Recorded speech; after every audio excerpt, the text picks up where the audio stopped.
Hello दोस्तों, आपका फिर से एक बार स्वागत है अपने यूट्यूब चैनल पे। आज हम लोग सिलेबस का जो दूसरा पार्ट है उसे कंप्लीट करेंगे, क्योंकि प्रीवियस जो वीडियो था उसमें सिलेबस के हाफ पोर्शन को ही हमने कंप्लीट किया था। हाफ पोर्शन जो बच गया है वो इसमें कंप्लीट किया जाएगा। अगर आपको वीडियो का कंटेंट पसंद आता है तो आप ज़रूर से इस चैनल को सब्सक्राइब करें, ताकि आगे के जो भी वीडियोज़ अपलोड किए जाएंगे वो आपको मिलते रहें। तो चलिए हम लोग डिस्कस करते हैं वीडियो का सेकंड पार्ट।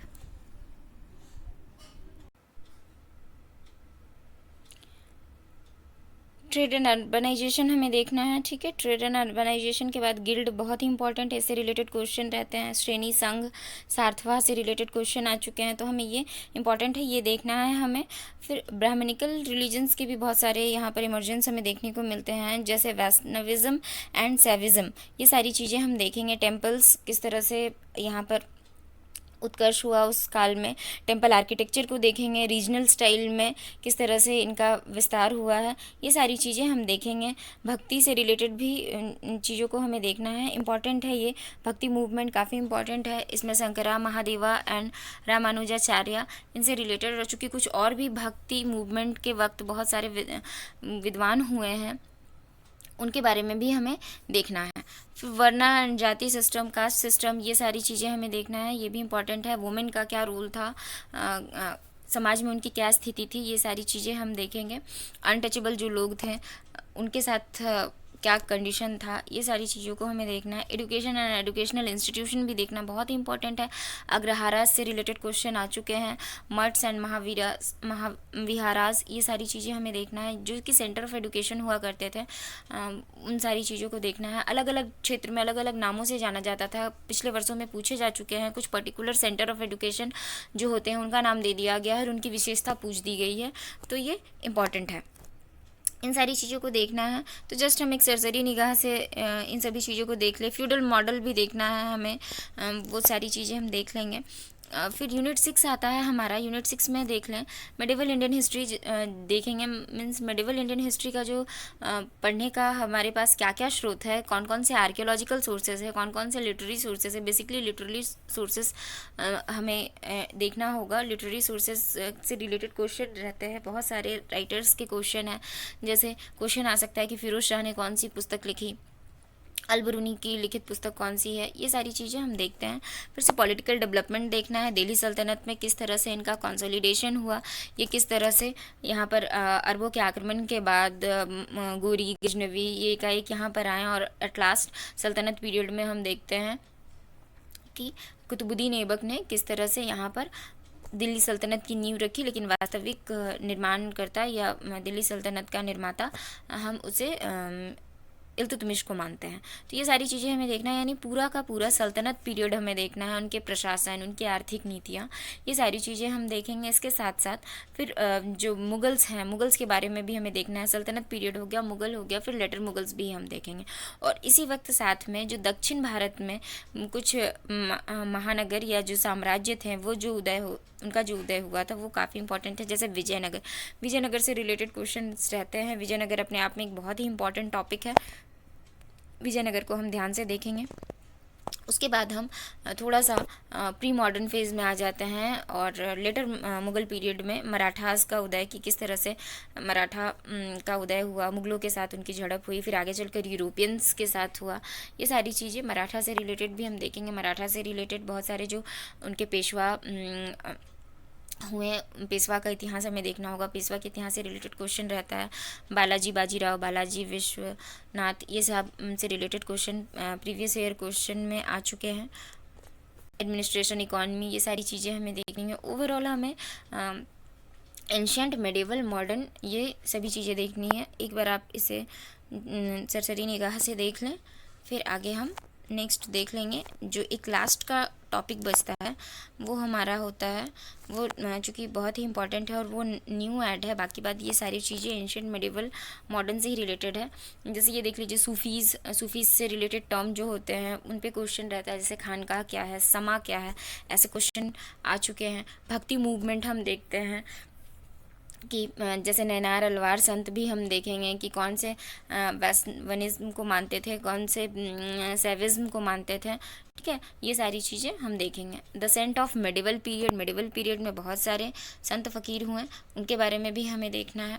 सिख मूवमेंट काफ़ी इंपॉर्टेंट है, किस तरह से गुरु नानक देव ने एक नए धर्म या एक नए संप्रदाय की स्थापना की, और उससे रिलेटेड और भी बहुत सारी चीज़ें, जैसे बहुत से गुरु हुए, उनसे उन गुरुओं से रिलेटेड कि उनका लिखी हुई पुस्तक कौन सी है, उनका डेथ कब हुआ, या फिर किस पर्टिकुलर रूलर ने उसे उन गुरुओं में से किनको फांसी दी गई, ये सारी चीज़ें जैसे जहांगीर के काल में हुआ था, औरंगजेब के काल में हुआ था, इससे रिलेटेड क्वेश्चन रहते हैं, ये इंपॉर्टेंट है। और सीक्वेंस एक बार देख लीजिएगा कि गुरु किस सीक्वेंस में थे।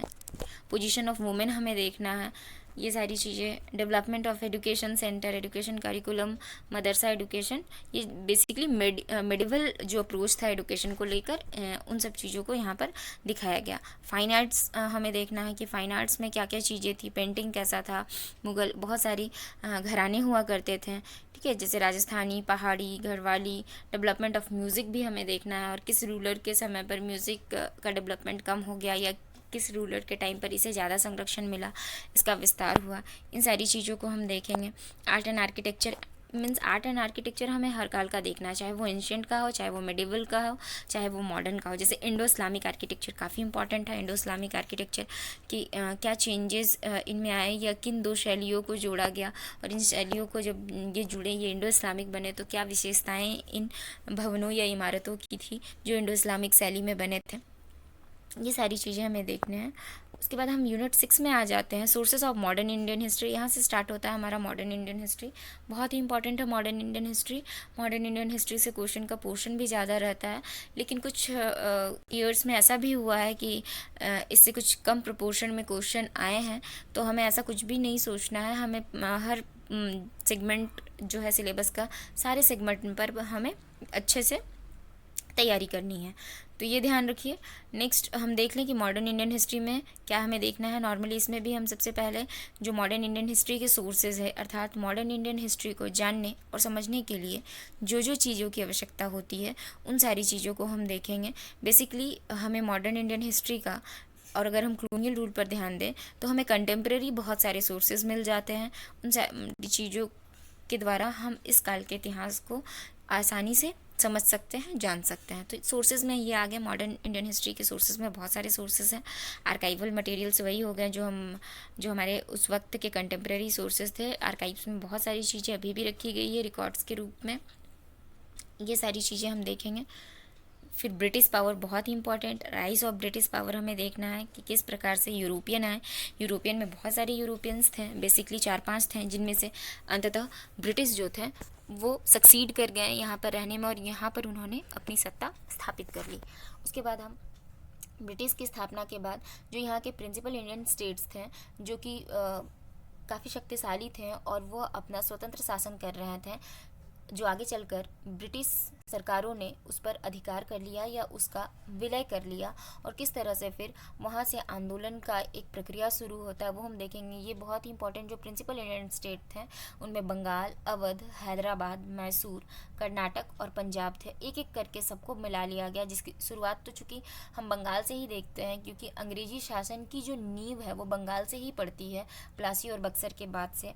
उसके बाद धीरे धीरे ये बहुत सारे और भी देसी रियासतों को अपने अंदर विलय करते गए, ये सारी चीज़ें। उसके बाद हम देखेंगे कि किस तरह से जब जनता का आक्रोश बढ़ा तो रिवॉल्ट ऑफ 1857 हुआ, उसका नेचर कैसा था, इसके क्या क्या कारण थे, इसके बैकग्राउंड में क्या क्या चीज़ें थी, अर्थात इसकी पृष्ठभूमि में क्या क्या था, और इसका फिर अंततः इम्पैक्ट क्या पड़ा, हम इस चीज़ को देखेंगे। उसके बाद हम आ जाते हैं administration of the economy and the crown. जो क्राउन था यानी ब्रिटिश ईस्ट इंडिया के हाथों से जब सत्ता 1857 के बाद कंपनी के हाथों से ब्रिटिश सरकार के हाथों में चली गई, तो उन सारी चीज़ों में क्या परिवर्तन आया, शासन में क्या परिवर्तन आया, इनकी नीतियों में क्या परिवर्तन आया, सैनिक नीति में परिवर्तन आ गया। चूँकि 1857 की क्रांति के बाद कहीं ना कहीं ब्रिटिश सत्ता जो थी वो अब कहीं ना कहीं सहम चुकी थी, और इस तरह का आंदोलन दोबारा ना हो, इस वजह से उन्होंने कई नई नीतियों को जन्म दिया।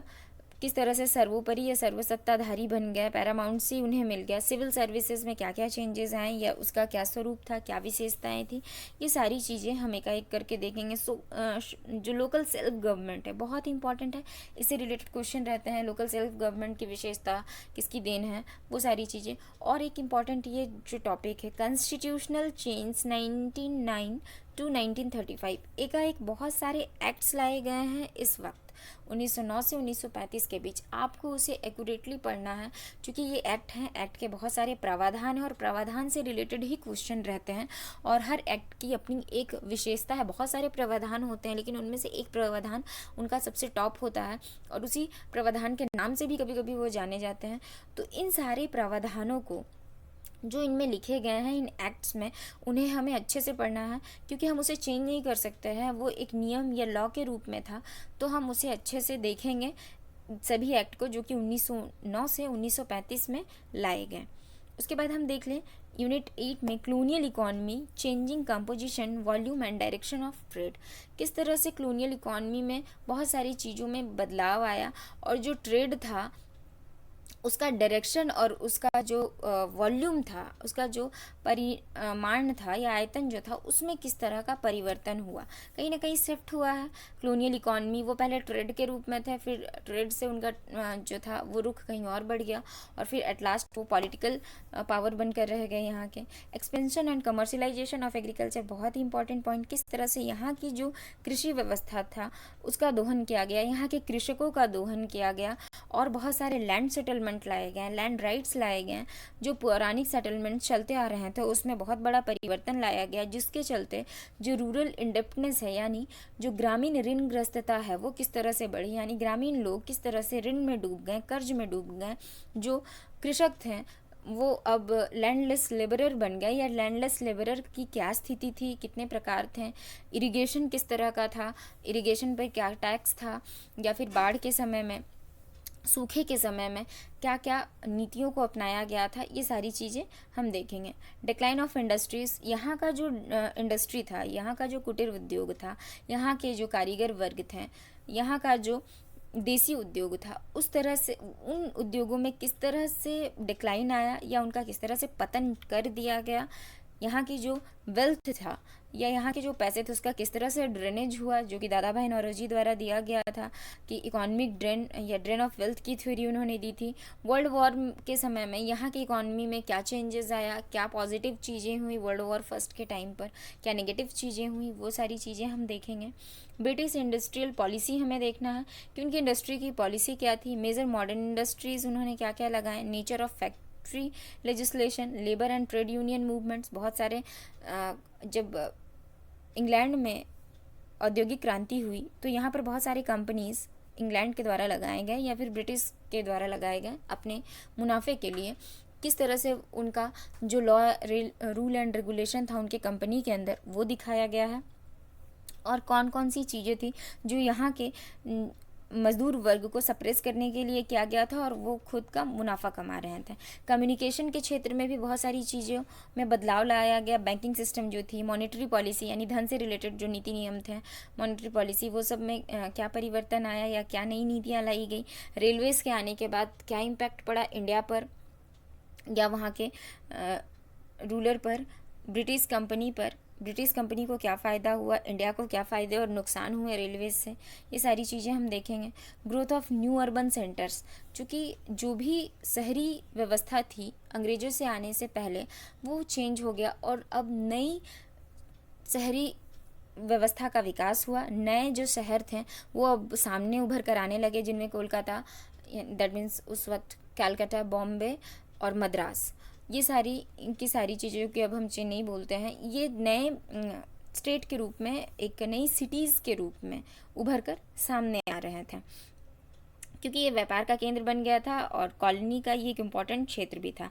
बहुत सारे इसी बीच में फेमिन्स भी आए हैं, बहुत सारे महामारी भी आए हैं। इसमें गवर्नमेंट की क्या पॉलिसी रही, इन सारी चीज़ों को हम देखेंगे, ठीक है।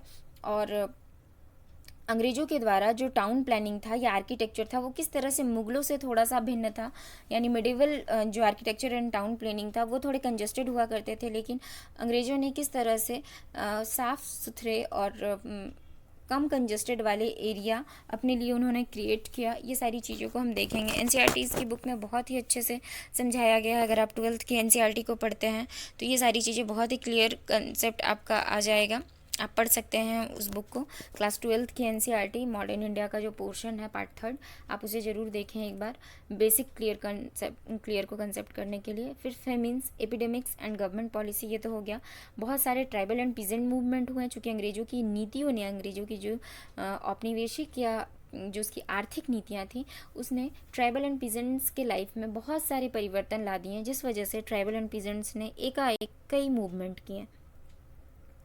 उसके बाद हम देखेंगे इंडियन सोसाइटी इन ट्रांजिशन, किस तरह से इंडियन सोसाइटी में ट्रांजिशन आया, अलग अलग चीज़ें आई, वो क्रिश्चियनिटी के कॉन्टैक्ट में आए, क्या चेंजेस सोशल लाइफ में आया, क्या चेंजेस रिलीजियस लाइफ में आया, बिलीफ में क्या चेंजेस आए, या ये जो ट्रांजिशन का फेज़ था इस समय लोगों के माइंडसेट में क्या क्या परिवर्तन आए, ये हम देखेंगे। तो एजुकेशन, हम जानते हैं मॉडर्न एजुकेशन का बहुत ही इंपॉर्टेंट रोल है। इससे रिलेटेड क्वेश्चन रहते हैं कि अलग अलग कौन कौन से एजुकेशनल पैक्ट्स बहुत सारे थे वो आए, उनकी क्या विशेषता थी, उससे रिलेटेड क्वेश्चन रहता है। जैसे पूछ दिया जाएगा कि प्राथमिक शिक्षा पर बल किस एजुकेशन कमीशन पर इम्पॉर्टेंट रोल प्ले करता है, ये सारी चीज़ें हम देखेंगे। या किस एजुकेशन कमीशन में प्राथमिक शिक्षा पर ज़्यादा बल दिया गया है, इस ऐसे रिलेटेड क्वेश्चन रहते हैं। तो ये सारी चीज़ें इंपॉर्टेंट है।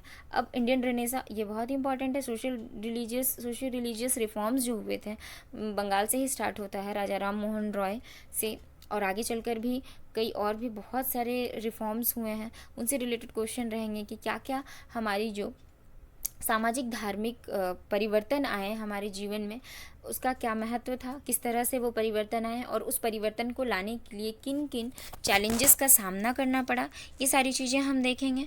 और साथ में मिडिल क्लास का जो caste association and caste mobility है, उस चीज़ को भी हम देखेंगे। वो उसी तरह हम यहाँ पे प्रिंटिंग प्रेस, वुमेंस क्वेश्चन देखेंगे कि नेशनलिस्ट जो डिस्कोर्स था या नेशनल मूवमेंट था उसमें वुमेंस ऑर्गेनाइजेशन या औरतों का क्या योगदान था, जेंडर आइडेंटिटी इस वक्त कैसी थी, ठीक है, कॉन्स्टिट्यूशनल पोजीशन कैसा था, that means main and women के बीच का जो गैप था वो क्या था, अधिकार इनके क्या थे, इनके संवैधानिक स्थिति क्या थी, कॉन्स्टिट्यूशनल पोजीशन क्या था, वो हम देखेंगे। प्रिंटिंग प्रेस काफ़ी इंपॉर्टेंट है, जो कि कहीं ना कहीं राष्ट्रवाद के उदय में महत्वपूर्ण भूमिका निभाती है। जर्नलिस्ट एक्टिविटी देखेंगे कि किस तरह से बहुत सारे जर्नलिस्ट एक्टिविटी को, जब वो ब्रिटिश विरोधी हो गए तो उन्हें दबाया गया, बहुत सारे एक्ट भी लाए गए जर्नलिस्ट एक्टिविटी के दौरान। पब्लिक ओपिनियन, किस तरह लोगों के ओपिनियन को एक क्षेत्र से दूसरे क्षेत्र में पहुंचाया गया, वर्नाक्यूलर लैंग्वेजेस में लिखे जा रहे थे, ठीक है। Modernisation of Indian language and literary reforms, ये सारी हम चीज़ें भी देखेंगे कि Indian languages and literary reforms किस तरह से उसका मॉडर्नाइजेशन किया गया। जैसे एंशियंट में हम देखें, मेडिवल में देखें, उसी तरह मॉडर्न पीरियड में देखें। ये इंपॉर्टेंट बहुत ही है, इसको जरा एक बार ध्यान से देख लीजिए। थोड़ा सा न्यू है और न्यू उनके लिए नहीं होगा अगर उन्होंने एमए में अगर ये पेपर पढ़ा है तो ज़्यादा न्यू उनके लिए नहीं होना चाहिए। फिर भी एग्ज़ाम पैटर्न के अकॉर्डिंग इसको भी हमें देखना है। Rise of Indian nationalism, social and economic basis of nationalism, ये मॉडर्न का पार्ट है। एक्चुअली इसमें हम सारा वही चीज़ देखेंगे। न्यू जो हम बोले वो आपका यूनिट 10 में हम आ जाते हैं। यहाँ पर हम सारे के सारे मॉडर्न टाइम का जो है जितनी भी एक्टिविटियाँ हैं वो हम देखेंगे। वी आर अम्बेडकर का है, ठीक है, स्ट्रक्चर ऑफ ब्यूरोक्रेसी है, न्यू एजुकेशन पॉलिसी है, मॉडर्न फेज से रिलेटेड ये सारे मास मूवमेंट जो हुए वो है। और एक इम्पॉर्टेंट ये आप लोग देख लीजिए, ये एक इम्पॉर्टेंट है, इंडियन फॉरेन पॉलिसी इनिशिएटिव्स, ठीक है, ये इंपॉर्टेंट है, ये इसे आप ज़रूर देखें। फॉरेन पॉलिसी इनिशिएटिव जो है इसमें पंचशील आ गया, dynamics of Indian politics, emergency, liberalisation, privatisation and globalisation of Indian economy. ये वाला पोर्शन आप जो है प्राइवेटाइजेशन, लिबरलाइजेशन, इस वाले पोर्शन को आप देख सकते हैं अगर आप इकॉनमी की बुक को फॉलो करें, ठीक है। एनसीईआरटी की इकॉनमी की बुक क्लास 9-10 को भी आप देख सकते हैं, उससे भी बेसिक आपका क्लियर कंसेप्ट हो जाएगा। आप 11 को भी देख सकते हैं। तो लिबरलाइजेशन, प्राइवेटाइजेशन, ग्लोबलाइजेशन का क्या कंसेप्ट है आप ये देख सकते हैं, बहुत ही अच्छे से दी।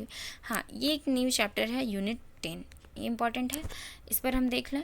कि जो भी हिस्टोरियोग्राफी से रिलेटेड है, ये पूरा का पूरा रिसर्च मेथोडोलॉजी क्या है, हिस्टोरिकल मेथड क्या है। अगर आपने सिनॉप्सिस वगैरह तैयार किया हुआ है पीएचडी के लिए, तो आपको बिल्कुल इसका एक क्लियर कट नॉलेज होगा। Scope and importance of history, objective and bias in history. इसके लिए आप कोई भी हिस्ट्रियोग्राफी की एक अच्छी सी बुक को फॉलो कर लीजिए, उससे रिलेटेड कुछ क्वेश्चंस को देख लीजिए, प्रीवियस ईयर क्वेश्चन देख लीजिए, वो आपके लिए हेल्पफुल रहेगा। रिसेंट ट्रेंड्स क्या है इंडियन हिस्ट्री का, रिसर्च मेथोडोलॉजी क्या है, हाइपोथेसिस इन हिस्ट्री, हिस्ट्री में हाइपोथेसिस का क्या महत्व है, किस तरह से हाइपोथेसिस को तैयार किया जाता है, ये सारी चीज़ें हमें देखना है।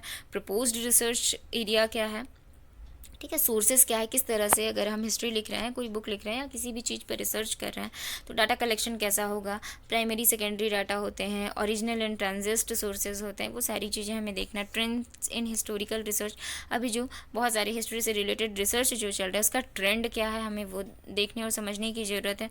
और बहुत सारे historical writers, beginning of historical writing किस तरह से ग्रीक वालों ने लिखा, रोमन ने लिखा, एंड चर्च हिस्ट्रियोग्राफी, ये सारी चीज़ें हमें देखनी है। Renaissance and its impact on history writing, जब रेनेसा आया था पुनर्जागरण के काल में, उसका हिस्ट्री राइटिंग पर क्या प्रभाव पड़ता है, क्योंकि समाज में जो भी घटनाएं घटती हैं उसका इतिहास लेखनी पर बहुत ही गहरा प्रभाव पड़ता है, इसलिए हमें रेनेसा के पर्सपेक्टिव में भी देखना है। Negative and positive school of historical writing, historical writing के जो सकारात्मक और नकारात्मक विचारधारा है या थॉट है, स्कूल है, उसे भी हमें देखना है। मार्क्सिस्ट फिलॉसफी ऑफ हिस्ट्री, हमें हिस्ट्री की जो मार्क्सिस्ट फिलॉसफी है उसे भी देखना है, ठीक है। ये सारे एक हमें एक आइडिया हो गया कि हमारे सिलेबस में क्या है। चूँकि सिलेबस काफ़ी डिटेल्ड है, आप इन सभी चीज़ों को देख लीजिए ध्यान से और इस पर काम करना शुरू करिए। अगर आप सिलेबस को समझ लेते हैं तो आपकी आधी तैयारी यहीं पर शुरू हो जाती है। तो अभी के लिए इतना ही। नेक्स्ट जो टॉपिक होगा या नेक्स्ट जो लेक्चर होगा उसमें हम लोग अब सीरीज़ वाइज एक एक टॉपिक के ऊपर लेक्चर स्टार्ट करेंगे। आप लोग उसे ज़रूर से देखिए, और जिन्होंने क्वेश्चन पैटर्न से रिलेटेड जो मैंने इन शॉर्ट में बताया है वो प्रीवियस वीडियो में अपलोडेड है, आप उसे देख लें।